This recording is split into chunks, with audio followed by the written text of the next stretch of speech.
Welcome, curious minds, to another deep dive. Today, we're really getting into something pretty significant that happened inside the Trump White House. A major clash, really, sparked by this stark warning about, well, nuclear war. We've got some intense source material here, including parts of an article called Gabbard's Nuclear Warning inside the Trump White House clash. Hmm. So our mission today is to pull out the key insights, try to understand the power struggles going on, and really grasp enormous stakes for global security. This goes beyond just politics, it's about how power works when things get really critical. Absolutely. And it's a deep dive that means we need to weave together, the politics, the history, and the very real dangers of tension spiraling. We'll look closely at the events themselves, the motivations behind them, and what this specific fight tells us about decision-making at the very top. And we want you to think about the different angles here, the different viewpoints in this really complex story. Okay, so let's start at the beginning. Where did this whole thing ignite? It seems to kick off with, well, what looks like just a social media post, but it blew up fast. June 10th, 5:30 in the morning, Tulsi Gabbard, who is Director of National Intelligence, then she posts this 3-minute video on Twitter. It's quite personal, reflecting on her trip to Hiroshima in Japan. Ground zero for one of history's worst nuclear attacks. She talks very vividly about being there in that scarred city, remembering the 1945 bomb, obliterated the place, killed over 300,000 people.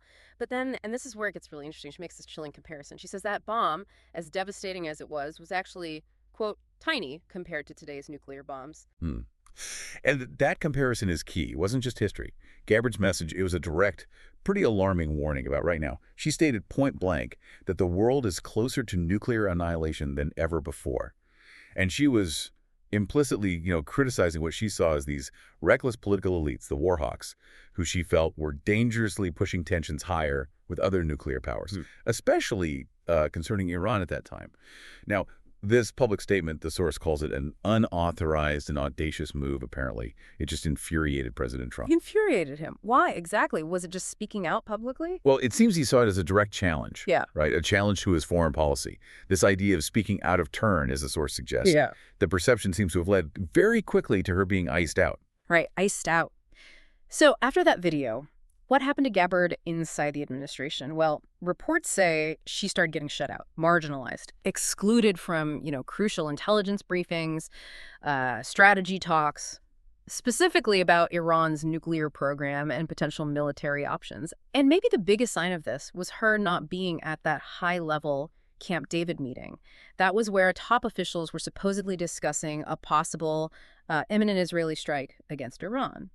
As DNI, normally she absolutely would have been in that room. Yeah, her absence there is really telling. It signals a major split, doesn't it, between her and the more, let's say, hawkish wing of the administration. And you have Steve Bannon, a key MAGA figure, saying on his show she wasn't invited because the plan was basically seen as a regime change effort. Regime change. Exactly.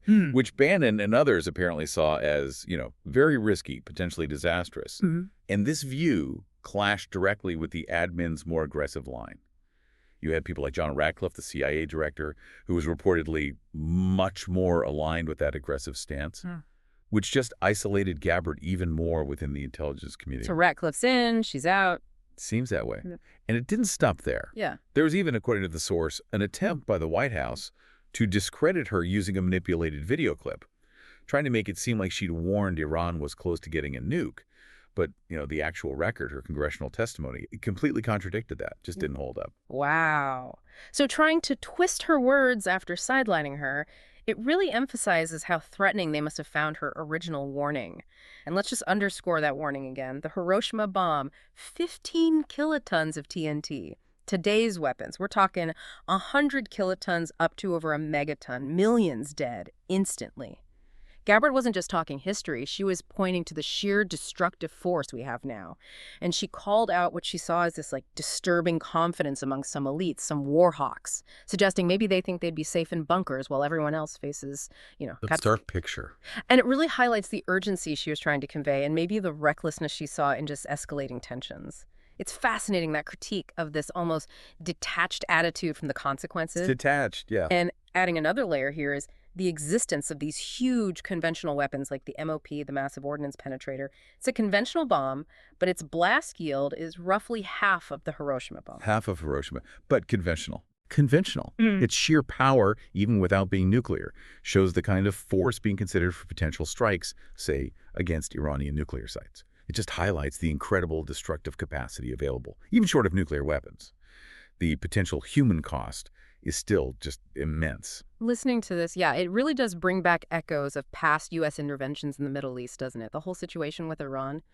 It feels like there are some troubling parallels. You think about Iraq in 2003, faulty intelligence, WMDs that weren't there, leading to just years of conflict, instability, huge loss of life, or U.S. involvement in Syria, just tangled in this awful civil war, no clear way out, adding to the chaos. And Libya, too, overthrowing Gaddafi, and the country just descends into violence, instability, no real governance afterward. And it forces you to ask, right, what lessons are actually being learned, or are they being learned?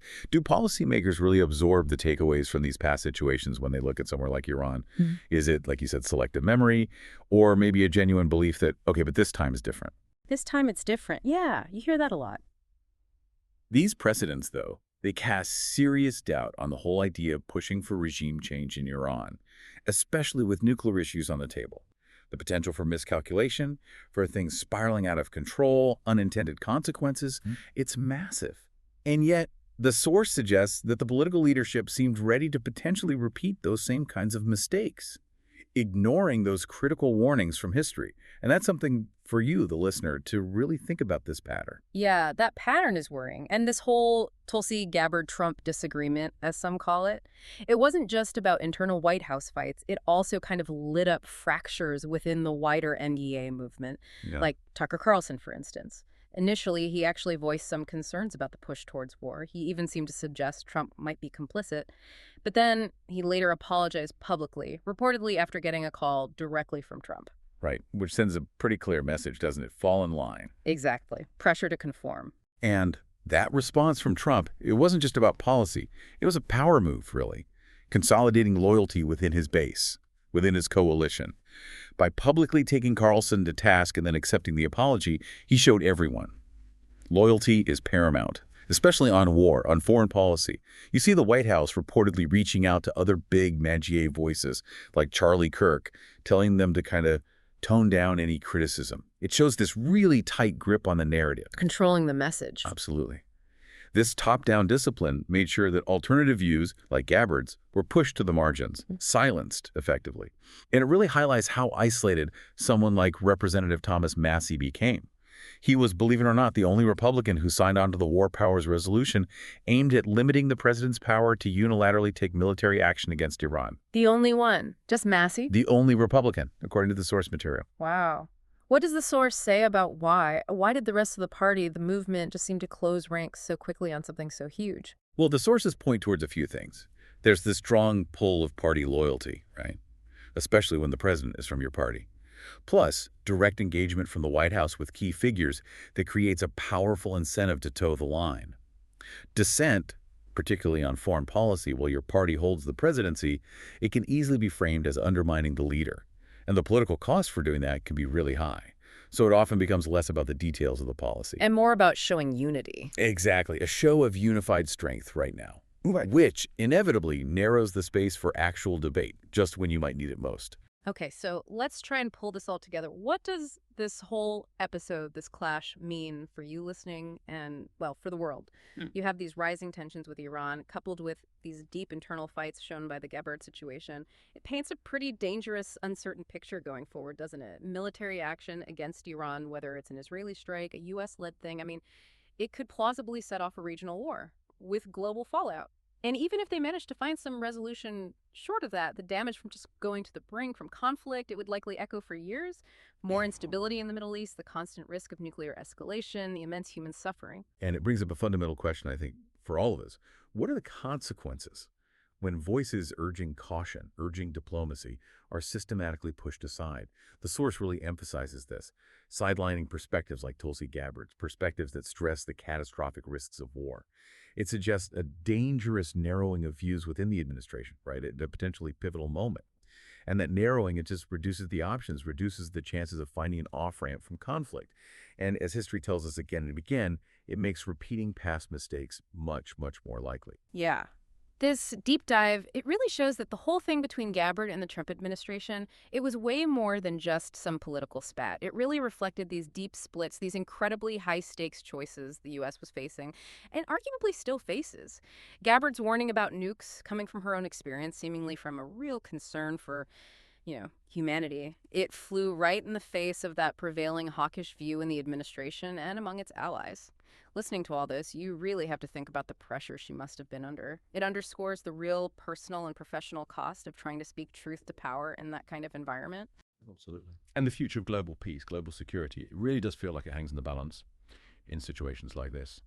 So as you think about everything we've discussed, maybe consider how vital it is for everyone in the public, policymakers, to really critically look at the risks of military escalation, to demand transparency, demand accountability from leaders, and to really truly remember the lessons history offers us.